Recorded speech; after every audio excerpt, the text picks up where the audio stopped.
Units के हवाले से यूनिट्स के हवाले से जो कन्वेंशन ज़्यादातर यूज़ होते हैं, 6-7 कन्वेंशन हैं, उसमें पहला कन्वेंशन ये है कि अगर आप फुल नेम लिखते हैं ऑफ यूनिट, किसी भी इकाई की किसी भी यूनिट का पूरा नाम लिखते हैं नंबर के बाद, कभी कभार हम पूरा नाम भी लिखते हैं, तो it will start with a small letter.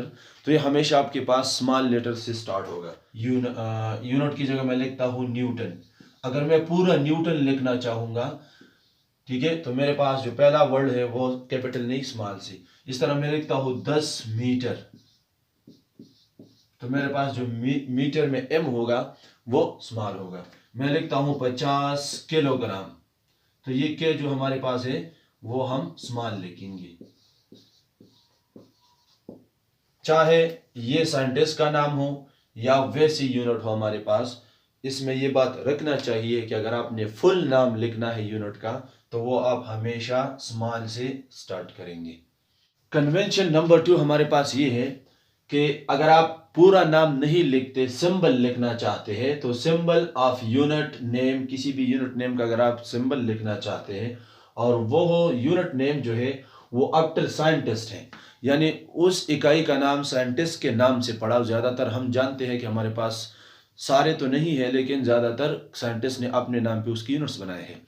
मसलन न्यूटन फोर्स का यूनिट है और साइंसदान का नाम भी है, तो अगर आप उसके लिए सिंबल एन इस्तेमाल करेंगे तो वो हमारे पास हमेशा क्या होगा, हिज इनिशियल कैपिटल लेटर। तो आपके पास ये लेटर जो आप इस्तेमाल करेंगे ना वो कैपिटल होगा, 5 न्यूटन। इसी तरह हर्ट्ज जो है वो साइंटिस्ट का नाम है, अगर आप लिखना चाहते हैं तो 20 हर्ट्ज लिखते हैं, तो आपके पास एच जो होगा वो कैपिटल होगा, ठीक है, एच जेड।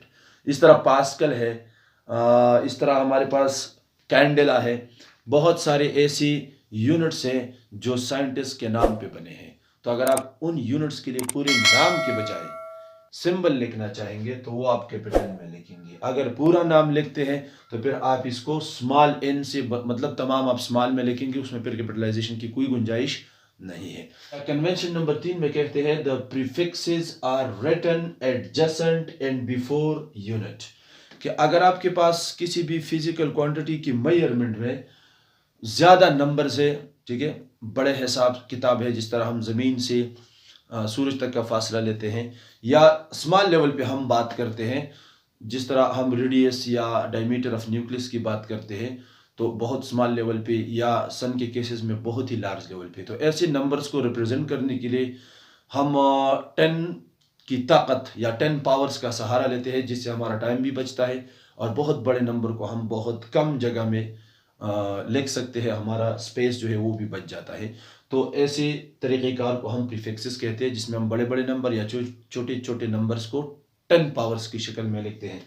तो अगर हमारे पास बड़ा हिसाब किताब हो किसी मेजरमेंट में, प्रीफिक्सेस अगर इसमें यूज हुए हो, इस्तेमाल हुए हो, तो आपने क्या करना है, उसको आपने लिखना है adjacent and before the unit, कि उन प्रीफिक्सेस को आपने यूनिट से पहले और उसके एक साथ, उसमें स्पेस नहीं लाना।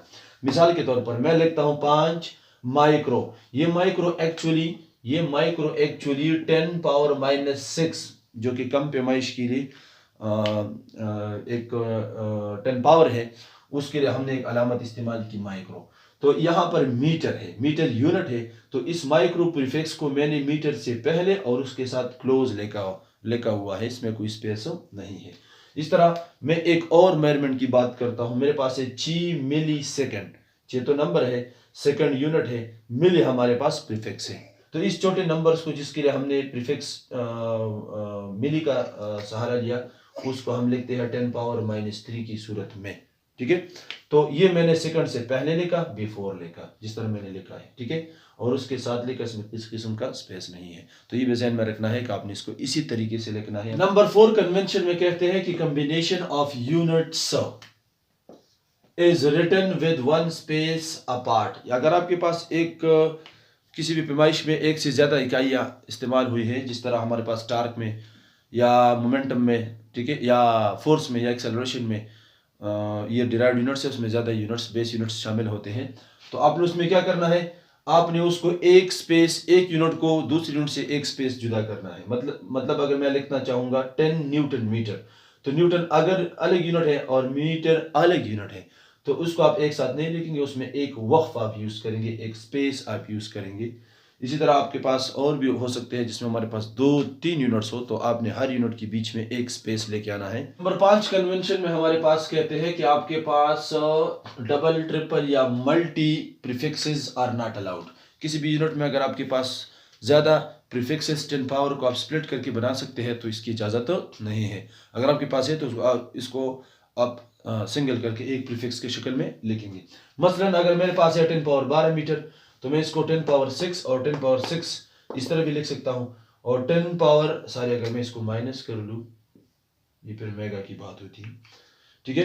तो फिर ये 10 पावर माइनस 6 और 10 पावर माइनस 6 की शक्ल में लिख सकता हूँ। और 10 पावर माइनस 6 को हम माइक्रो कहते हैं और 10 पावर 6 को हम माइक्रो, तो फिर मैं इसको माइक्रोमीटर कहते हैं। तो माइक्रो मतलब कि मैंने एक यूनिट में 2 प्रीफिक्सेस का इस्तेमाल किया, ऐसा हमारे पास अलाउड नहीं है। बस आप इसको 10 पावर माइनस 12 या फीको की शक्ल में लिख सकते हैं, इसके अलावा और फॉर्म इसका अलाउड नहीं है। इसका मतलब है कि आपके पास ट्रिपल और डबल ट्रिपल वगैरह, इस तरह आपके पास माइक्रो, नैनो, पीको, नैनो, इस तरह के डबल प्रीफिक्सेस या ट्रिपल प्रीफिक्सेस की इजाजत नहीं है, ये एक रिवायत है। नंबर 6 में कहते हैं when a multiple of base unit, यानी जब आपके पास कोई बेस यूनिट हो और वो मल्टीपल फॉर्म में हो, जिसके पास कोई प्रीफिक्स वगैरह मल्टीप्लाई हो रहा हो या एक से ज्यादा यूनिट्स हो मल्टीपल फॉर्म में हो, is raise to a power, और उसके ऊपर कोई पावर आ जाए या उसके ऊपर कोई पावर मौजूद हो, या ये नीचे से ऊपर चला जाए और उसके पावर प्लस से माइनस या माइनस से प्लस हो जाए, तो फिर क्या होता है, देन द पावर, फिर उसके ऊपर जो पावर होता है ना अप्लाइड, वो लगता है, लागू होता है टू द होल मल्टीपल, यानी इस ब्रैकेट के अंदर जितनी भी मल्टीप्लाई फॉर्म में है वो यूनिट्स है, चाहे वो प्रीफिक्सेस है उसके साथ, तो ये पावर फिर उन दोनों 3 या 4 जो भी है तमाम पे अप्लाई होते हैं, नॉट जस्ट यूनिट, सिर्फ यूनिट के ऊपर अप्लाई नहीं होता। यहाँ पर अगर आप देखिए 5 किलोमीटर स्क्वायर, तो किलो मेरे पास प्रीफिक्स है, मीटर हमारे पास यूनिट है, और दोनों की ऊपर ये पूरा बेस है, ठीक है, और बेस में आपके पास मल्टीपल मौजूद है, मल्टीपल ऑफ यूनिट मौजूद है, यानी कि यूनिट के साथ कुछ मल्टीप्लाई हो रहा है और उसका पावर 2 है। तो इसका मतलब है कि ये पावर आपके पास सिर्फ मीटर नहीं बल्कि किलो के ऊपर भी अप्लाई होगा। तो मैं लिख सकता हूं इसको 5 किलो की जगह आप 10 पावर 3 भी लिख सकते हैं। ये खास प्रीफिक्सेस है जिसके खास नेम्स और सिंबल्स होते हैं, और फिर आपके पास मीटर भी है, तो आप इसके ऊपर स्क्वायर लगाएंगे। तो फिर मैं ये लिख सकता हूं 5 10 की ताकत 3 को 2 से मल्टीप्लाई करेंगे तो आपको मिल जाएगा 10 पावर 6, और मीटर के ऊपर तो आ जाएगा मीटर स्क्वायर।